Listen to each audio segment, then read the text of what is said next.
श्रीराम जय जय राम।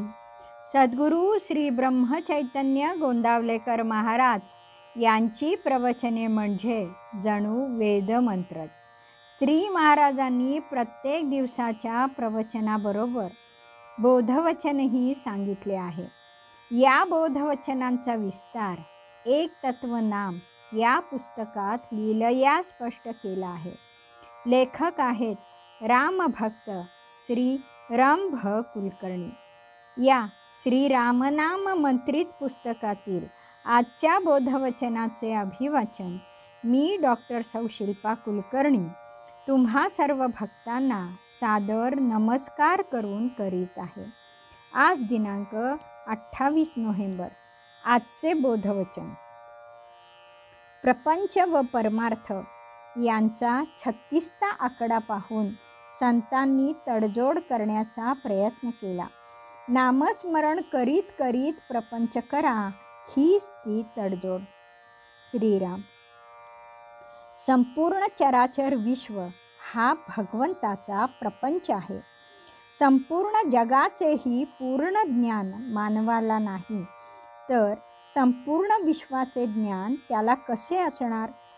अंतरिक्षात असे काही तारे आहेत की जे आपल्या सूर्यापेक्षा अनेक पटींनी मोठे आहेत आणि त्यांचा प्रकाश पृथ्वीवर यायला 200 प्रकाश वर्षांचा काळ लागतो।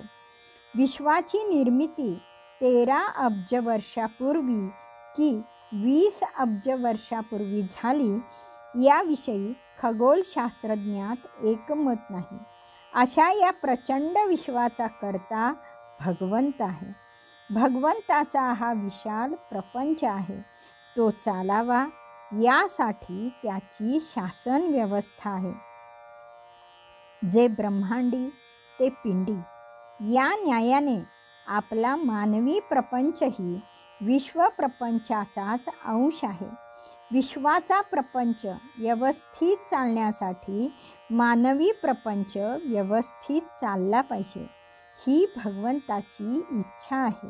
भगवंताचे अवतार मानवी प्रपंचातच झाले।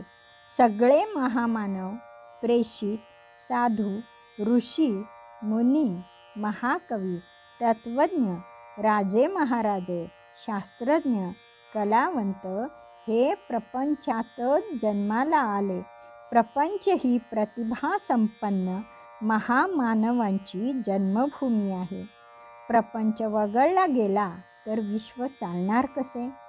निर्मिती, स्थिती, गती या 3 अंगांनी विश्वचक्र सुरू आहे मानवी प्रपंचाची, पण हीच 3 अंगे आहेत। प्रपंच हवा। प्रपंचाचा त्याग करून वनात जाऊन ब्रह्मचर्य किंवा संन्यास मार्गाने जाऊन भगवंताचा शोध घेणारे महात्मे भगवंताला प्रिय आहेतच, पण प्रपंच सांभाळून परमार्थ साधणारे साधू संत भगवंताला अधिक प्रिय आहेत। प्रापंचिक संत भगवंताच्या विशाल प्रपंचाला हातभार लावून शिवाय भगवंताचे ज्ञानही मिळवतात। अशा दुहेरी मार्गाचा अवलंब संत करतात।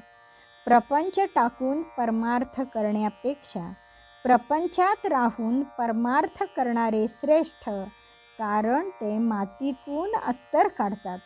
प्रपंच टाकणारे परमार्थी स्वतःचा उद्धार करतात, पण प्रापंचिक संत हे स्वतःचा उद्धार करून इतर अगणित प्रापंचिकांना मार्गदर्शन करतात।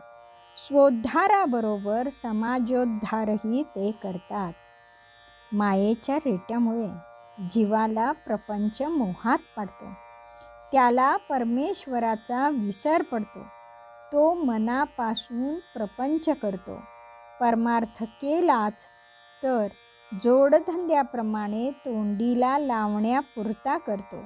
बहिर्मुख वृत्तीमुळे अंतरातला भगवंत दुर्लक्षित राहतो। वासनेत जगतो, मरतो आणि पुन्हा जन्मतो। वृत्ती अंतर्मुख करायला संत शिकवतात। सामान्य प्रापंचिकाला नामसाधन सांगतात. प्रपंच आणि परमार्थ दोन्हीही नामस्मरणाने साधता येते हे दाखवतात. प्रपंचाचा त्याग करायला नको. फक्त कर्म करून त्याचे फळ भगवंतावर सोपवा. नामस्मरणाने प्रत्येक कर्म ही भगवंताची पूजा ठरेल. भगवंत नित्य माझ्या अंतरात आहे असा अनुभव प्रापंचिकाला येईल. प्रपंचाची ओढ कमी होईल. पाण्यात राहून पद्मपत्राप्रमाणे तो कोरडा राहील. हळूहळू तो परमार्थच प्रपंचाच्या दुप्पट करायला लागतो. म्हणजे परमार्थ 3 असेल तर प्रपंच दुप्पट म्हणजे 6 करतो. म्हणजे 36चा आकडा होतो. प्रगतीनुसार अंकांची अदलाबदल होते व 36चा आकडा 63 होतो. ही संत कृपा होय. श्रीराम समर्थ. जानकी जीवन स्मरण. जय जय राम.